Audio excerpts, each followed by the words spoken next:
আসসালামু আলাইকুম হ্যালো শিক্ষার্থীরা, তোমরা সবাই কেমন আছো? এরপর আলোচনা করব ক্লাস 8 ইংলিশ বই পেজ নাম্বার 18। পেজ নাম্বার 18 এখানে আছে, দেখো সি নাম্বারে। লুক এট দ্য পিকচার, ছবির দিকে তাকাও। আমাদেরকে এই ছবির দিকে তাকাতে বলতেছে, এরপর বলতেছে what do you see in the বল। তুমি এই ছবিটিতে কি দেখতে পাচ্ছ? এই বাটিটাতে তুমি কি দেখতে পাচ্ছ? এটা হচ্ছে বাটি। আমরা এটি সম্পর্কে জানবো। এই বাটির মধ্যে কি কি আছে আমরা সেগুলো সম্পর্কে জানবো। এটি হচ্ছে একটি রেসিপি, এগুলো সম্পর্কে আমরা জানবো।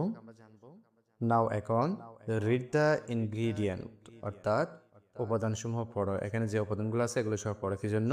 অ্যান্ড ফলোইং রেসিপি, রেসিপির উপাদানগুলো, অর্থাৎ এই রেসিপিটি তৈরি করার জন্য কি কি উপাদান লেগেছে আমাদের সেগুলো এখানে পড়তে বলছে। আমরা এগুলো বর্ণনা সহ পড়বো। এখানে আছে দেখো ইনগ্রিডিয়েন্টস, উপকরণ সমূহ। এক নম্বর আছে রাইফ ব্যানানা ওয়ান, অর্থাৎ পাকা কলা একটি। এপল ওয়ান, আপেল একটি। রাইপ পেপায়া ওয়ান, স্মল, পাকা পেঁপে একটি অর্থাৎ ছোট। কাস্টার্ড পাউডার, অর্থাৎ custard powder 2 table spoons, 2 table চামচ। 5 নম্বর আছে মিল্ক হাফ লিটার, দুধ আধা লিটার।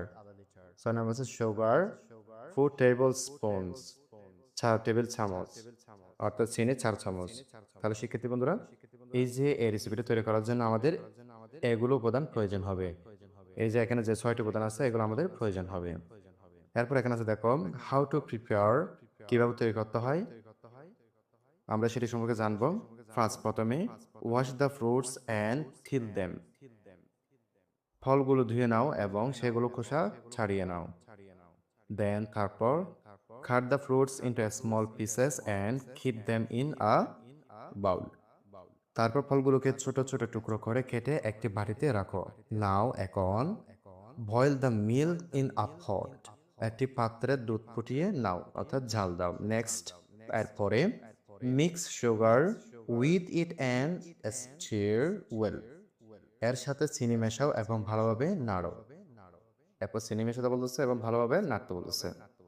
এরপর এখানে আছে দেখো take the custard powder in a small cup, একটি ছোট কাপের কাস্টার্ড পাউডার নাও। Put 4 tablespoon of cold milk and mix well, 4 table চামচ ঠান্ডা দুধ দাও এবং ভালোভাবে মেশাও। মিক্স ওয়েল মানে ভালোভাবে মেশাও, ভালোভাবে মেশাতে বলতেছে। এরপর বলছে এখানে নাও এখন pour the mixture into the boiling milk and stir well, মিশ্রণটি ফুটন্ত দুধের মধ্যে ঢেলে দাও এবং ভালোভাবে নাড়ো। স্টির ওয়েল মানে ভালোভাবে নাড়ো। বয়েল ফর 5 মিনিটস, 5 মিনিট ধরে ফুটাও।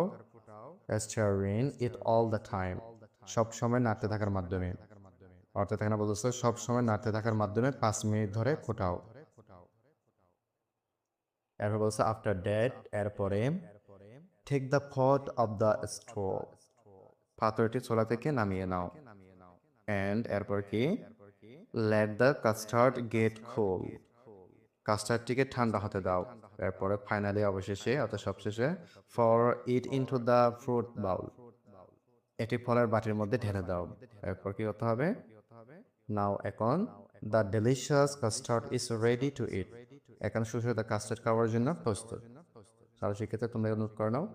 এরপর এখানে ডিটেলস দেখো, ডিসক্রাইব বর্ণনা করো how to make a cup of tea, কিভাবে এক কাপ চা তৈরি করতে হয়। ইউজিং, ব্যবহার করে দ্য ফলোইং সেন্টেন্স, নিম্নের বাক্যগুলো ব্যবহার করে, নিম্নের শব্দগুলো ব্যবহার করে কানেক্টরস, অর্থাৎ সংযোগকারী শব্দ।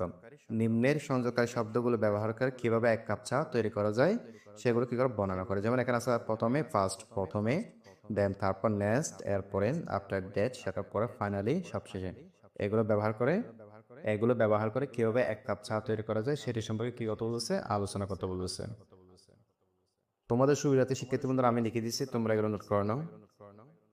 To make a cup of tea, we need to follow a few simple steps. First, pour 1 cup of water into a small pot and lie the stove to boil the water. Then add 1 or 2 teaspoons of sugar to the boiling water and stir it well.